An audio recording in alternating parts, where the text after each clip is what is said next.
My sister forged my mom's power of attorney to steal the house I'd secretly been paying for since 2019, and she had no idea I was the one holding the note. I found that out the same afternoon I was standing in my mother's kitchen in Nashville, watching a notary lay documents on the table like she was dealing cards for a hand nobody else at that table knew they'd already lost. 12 people were crammed into that kitchen for what my sister called a small celebration lunch before Mom's 70th birthday party that evening. Nobody was celebrating. My sister Dana stood behind Mom's chair with both hands on her shoulders, the way you'd steady someone before pushing them off a ledge. My dad, Gary, hovered by the coffee maker refilling a mug he wasn't drinking from, just so his hands had something to do. The notary, a woman named Pam with reading glasses on a beaded chain, flipped to a tabbed page and said, "Just need Carol's signature right here and we're square." That's when Mr. Whitaker spoke up. Dad's old golf friend, a retired title attorney Dana had invited more as a family friend witness than anything else, leaned over the paperwork and frowned at a line near the bottom.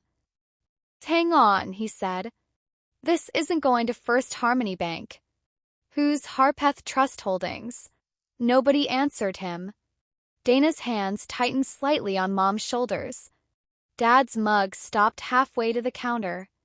And I stood by the doorway in my scrubs, straight off a 12-hour shift, feeling my whole chest go still because I was the only person in that kitchen who could answer that question. I was Harpeth Trust Holdings. I had been for 4 years. And nobody in my family had any idea. To understand how we got to that kitchen, you have to go back to when I was 9 and Dana was 6, in a rented duplex on Gallatin Pike before Dad's boat dealership ever made real money. Even then, the pattern was already set. Dana would spill juice on the carpet and Dad would laugh it off, call her a little hurricane, scoop her up before she even started crying. I'd get a B+ on a spelling test and he'd study it like a stranger's report card, ask why it wasn't an A. Not cruel about it. Just distracted. Like I was homework he hadn't budgeted time for. Mom tried to even things out in small ways nobody else noticed. She'd sneak me the last slice of pie when Dana wasn't looking, sit on the edge of my bed some nights and say, "You're the steady one, Renee." That matters more than people tell you. I believed her mostly because I needed to. But steady doesn't get you picked up and spun around in the front yard while the neighbors watch and clap. Steady gets you a nod. By the time I was 14, Dad's dealership had taken off, and the family moved into a brick 2-story out in Donelson with a dock on the river he was so proud of he'd invite half his customers over just to see it. Dana got a horse riding hobby that cost more some months than my entire school year.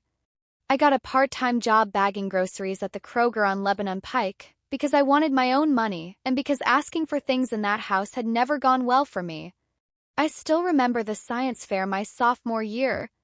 I'd built a working water filtration model for the regional competition, spent 3 weekends soldering a little pump together in the garage, and placed second out of 40 schools. Dad came to pick me up afterward, took one look at the ribbon, and asked who'd won first place like second was a rounding error on the way to something that mattered. That same week, Dana got moved up a level in her riding lessons, and Dad rearranged 2 whole business trips so he wouldn't miss her first competition. I went to that one too, sat in the bleachers and clapped until my hands stung, because somewhere along the way I decided being the bigger person cost me less than being resentful. I didn't understand yet that it was costing me plenty. It just wasn't a bill that came due right away. I remember the night I got my acceptance letter to the nursing program at Middle Tennessee State, the one I'd worked 2 years toward, tutoring kids in chemistry after school to save for it since Dad had already told me the horse riding lessons were an investment in Dana's confidence, and my tuition would have to wait on family cash flow. I set the letter down next to Dad's plate at dinner. He glanced at it for maybe 4 seconds, said, "Good, good," and turned back to Dana, who was mid-story about a horse show ribbon. Mom read the whole letter twice, hugged me so hard it hurt a little, and that was enough to carry me through most of that year. I paid my own way through nursing school on loans and shifts at a nursing home dining hall, graduated in 2009, and started as a floor nurse at Vanderbilt before moving into the emergency department 3 years later. Dana, meanwhile, drifted through 2 semesters of community college, quit to focus on her brand, and started an online boutique that Dad quietly funded every time it ran short, which was often. Every Thanksgiving, Dad would ask Dana about her latest shipment numbers like she'd cured something. He'd ask me how work was going, and when I said fine, he'd nod and change the subject before I finished the sentence. The ER teaches you things about people that dinner tables never do. You learn how to stay level when everything around you is falling apart because the room needs one person who isn't panicking, and it might as well be you. I got good at that, good enough that by 2016 I was training new charge nurses on triage protocol, good enough that a trauma surgeon I respected more than almost anyone I'd ever worked under once told me I had the steadiest hands he'd seen come through that department in a decade. I never mentioned that compliment at a single family dinner. I'd learned by then that bringing my own wins into that house just meant watching them get set down next to Dana's, unweighed and quietly losing anyway. I stopped waiting for anything different from him around then. Not out of bitterness, more like the way you stop checking a mailbox you know is empty. Just becomes a habit you drop. By 2019, I was 30, working charge nurse shifts in the ER, and Dad's dealership was in real trouble. 2 bad seasons, a partner who'd quietly bled the business dry, and a balloon payment on the Donaldson house that Dad had refinanced years earlier without telling anyone how tight it had gotten. The mom called me one night, voice thin in a way I'd never heard from her. "Don't tell your father I called you," she said. "But we got a letter from the bank. They're saying words like default and acceleration. I don't understand any of it, Renee, but I'm scared we're going to lose this house." I drove out that weekend and sat with the paperwork at the kitchen table while Dad was at the dealership pretending everything was fine. The house was 4 months behind, sliding toward foreclosure, and the bank had already started the file. I could have handed Mom $5,000 to catch things up temporarily. It wouldn't have fixed anything. The balloon payment coming due in 18 months would have buried them anyway, and Dad, I already knew, would find some way to spend any relief I gave him on keeping the dealership limping along instead. So I did something else. I'd been saving aggressively for years, working extra shifts, living beneath my income out of old habit, and I had almost enough put away for a down payment on my own place. Instead, I called a former patient's husband, a commercial loan broker named Tom Ackley, who I'd talked to plenty of times in the ER waiting room over the years, and asked him a question I'd been quietly turning over in my head for a week. Could a private buyer purchase a distressed mortgage note directly from a bank before it went to foreclosure auction? He said yes if the bank was motivated enough, and banks facing a messy default on a modest house usually were.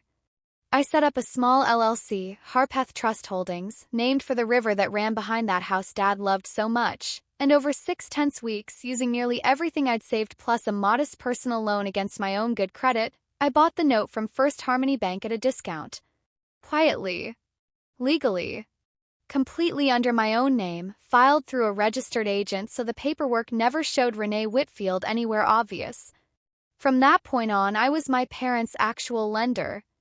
I restructured the loan terms through the LLC to something Dad could realistically manage without knowing who he was managing it for, and for 4 years I watched the mortgage statements go out under a company name he never once thought to investigate. He assumed the bank had simply worked with him. Mom never asked questions about money. She'd stopped trusting herself with numbers years earlier. I paid down the note faster than required whenever I had slack in my own budget because somewhere in the back of my mind I think I always knew a day like the one in that kitchen might come. Nobody in my family knew. Not Mom, not Dad, and certainly not Dana, who spent those same 4 years telling anyone who'd listen how she'd always been the one who really understood Mom and Dad's finances, a claim that would have been funny if it weren't about to become dangerous. There was one close call about 2 years in that still makes my stomach drop a little when I think about it. Dad mentioned at a cookout that the new bank had been surprisingly decent to work with, said something about how his loan officer must have retired because he'd never once heard back from a real person, just letters with a company letterhead he didn't recognize. Dana, half listening, asked what the company was called. Dad shrugged and said he thought it started with an H, something river-sounding, he couldn't remember exactly, and moved on to ask her about a new product line for her boutique before I'd even finished exhaling. I stood there by the grill holding a paper plate, heart going harder than it had any business going, and understood for the first time just how thin the line was between this staying my secret and this becoming a very different conversation. Stayed thin for 2 more years after that. Around 18 months ago, Mom started forgetting small things. Where she'd put her keys.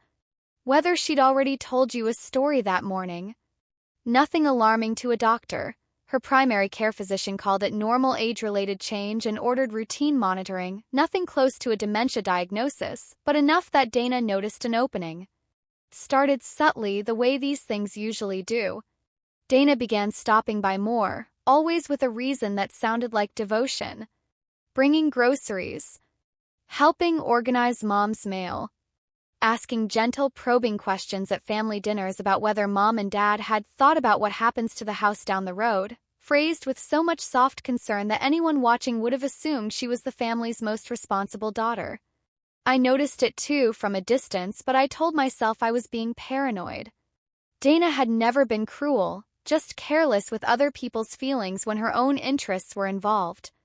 I didn't want to believe careless had turned into calculated. It had. I found out 3 weeks before that kitchen, when Mom called me sounding confused about papers Dana wants me to sign so she can help manage things since your dad's health isn't what it used to be. Dad's heart had given him some scares that year, true enough, which made the story land easier. I asked Mom what papers. She said she wasn't sure, something with a lawyer, something about protecting the house. I called Dana directly, kept my voice level, asked what exactly she was setting up. She told me, breezy and rehearsed, that she and Chip, her husband, a real estate agent with a talent for finding the profitable angle in anyone's misfortune, had found a wonderful estate attorney to help Mom and Dad get their affairs in order, a durable power of attorney naming Dana as Mom's agent for financial decisions, just in case anything happens.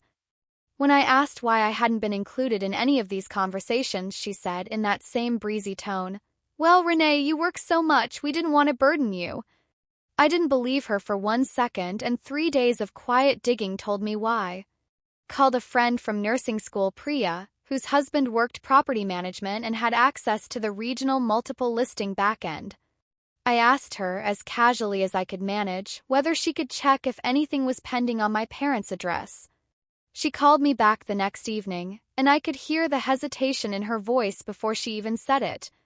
"Renee," she said, "there's a coming soon listing tied to that address. Full gut renovation budget attached, contractor bids already on file, projected resale price about $410,000. It's been sitting in the system for 2 months. The listing agent is Chip Sutter." I sat with that for a long moment before I asked the question that mattered most. Whose names were on the projected payout? Priya read it back to me slowly, proceeds split between D. Sutter and C. Sutter, with a line item for an existing lien payoff estimated, using a number nowhere close to what I actually still owed on the note. My parents weren't listed anywhere in that spreadsheet. Not as sellers, not as beneficiaries, not even as a courtesy line. Once Dana had power of attorney, she wouldn't need Mom's ongoing consent for anything ever again. She'd need Mom's signature exactly once on exactly 1 page, and the house would move the rest of the way on its own. I didn't sleep much for the 3 nights after that call. I kept running the numbers, kept thinking about Mom sitting at that same kitchen table 20 years earlier telling me study mattered, and kept coming back to the same decision. I wasn't going to stop the signing with a phone call or an accusation Dana could talk her way around in 5 minutes. I was going to let it get to the table, and let the paperwork itself say what 4 years of silence never could. That's the part that still gets me when I think about it. It wasn't the money that stung. It was watching my sister build an entire operation around the assumption that our aging mother's confusion was a resource to extract, and around the assumption that I, the one who'd actually been keeping that house standing for 4 years, was too busy or too irrelevant to notice. So I let the birthday lunch happen. I let the notary come. I wanted to see exactly how far Dana intended to take it, and more than that, I wanted the paperwork itself to be the thing that stopped her, not a screaming match nobody would remember accurately 6 months later. Which brings us back to that kitchen, Mr. Whitaker's reading glasses catching the light, and the question hanging in the air. Whose Harpeth Trust Holdings? Dana recovered fast, the way she always did. It's probably just some servicer thing, Mr. Whitaker. They sell mortgages around all the time now, don't they? Let's not worry about it, Mom. Just sign right where Pam's got it marked. Mom's pen hovered over the line. And for the first time in that whole slow con, I spoke. "Don't sign that, Mom." Every head in that kitchen turned toward me at once. Dad set his mug down hard enough that coffee sloshed over the rim. "Renee, this doesn't concern you," Dana said, voice sharpening just slightly under the sweetness, the first crack I'd seen in 4 weeks of watching her manage this. "This is between Mom, Dad, and the people actually helping them." "It concerns me," I said, "because Harpeth Trust Holdings is mine. I bought Mom and Dad's mortgage note directly from First Harmony Bank 4 years ago, right before the house would have gone to foreclosure auction. I've been the one holding it and paying it down ever since." Silence doesn't quite describe what happened in that kitchen. It was more like the air itself stopped moving. Dad's face went the color of old paper. Mom looked at me, then at the papers, then back at me and said in a small voice I hadn't heard from her since I was a kid, "You've been paying our mortgage for 4 years. And you never told us. You never asked how the bank was suddenly so understanding, Mom," I said gently. "I didn't tell you because I didn't do it to be thanked. I did it because I wasn't going to watch you two lose this house over a balloon payment nobody planned for." Dad found his voice first, and it came out smaller than I'd ever heard it. "Why didn't you say something? Any of this?" "Because for 30 years, I said, saying something in this family got me a nod and a subject change. I stopped expecting anyone to notice what I carried a long time ago. Apparently, I was right to stop expecting it because none of you noticed for 4 years running." Dana's face had shifted from sweetness into something harder, something closer to the truth of her. "This is insane," she snapped, all pretense gone now. "You bought the house out from under us and didn't say anything, and you're acting like I'm the villain here? At least I was trying to actually help Mom and Dad plan for their future. You were trying to help yourself to a 6-figure flip with Chip, using a power of attorney Mom barely understands on a house you didn't know I already controlled," I said. "I saw the listing, Dana. It's been sitting in your agency's internal system for 2 months. Coming soon, full renovation budget, projected sale price, everything. Mom and Dad weren't getting $1 of that split. Chip, smart enough not to say a word the entire time, had already quietly stepped back toward the hallway. Mr. Whitaker set his glasses down on the table and said, very evenly, "Carol, I'd strongly recommend you don't sign anything today. I think this needs a different kind of conversation." Pam the notary, God bless her, had already started sliding her folder shut, muttering something about rescheduling. Dad sat down slowly at the table, both hands flat against the wood like he needed it to stay upright. "I didn't know about any of this," he said to nobody in particular, or maybe to himself. "I thought Dana was just being thoughtful." "You never think to ask hard questions about Dana," I said, not unkindly, just true. "You never had to. And you never once thought to ask them about me either, which is how I ended up quietly running the actual finances of this family for 4 years without a single person noticing. I want to tell you the next part was some triumphant speech, some perfectly delivered monologue that made my father finally understand 30 years of being overlooked in 1 clean minute. It wasn't. It was messier and quieter than that.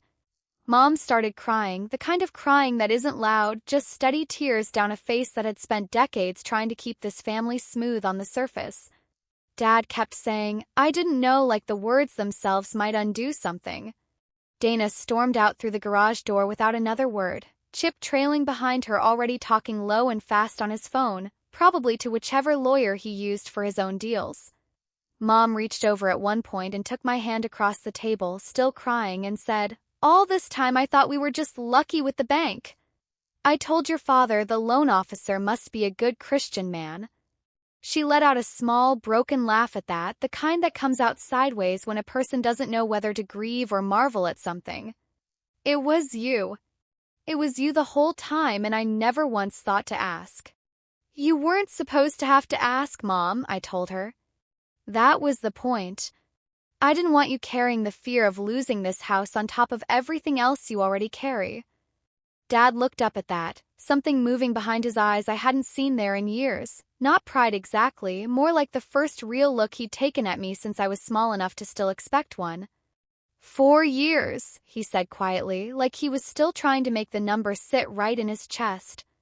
4 years, and every time I told people at the dealership how lucky we'd gotten with refinancing, it was my own daughter I should have been thanking, and I didn't even know to look for you in the story.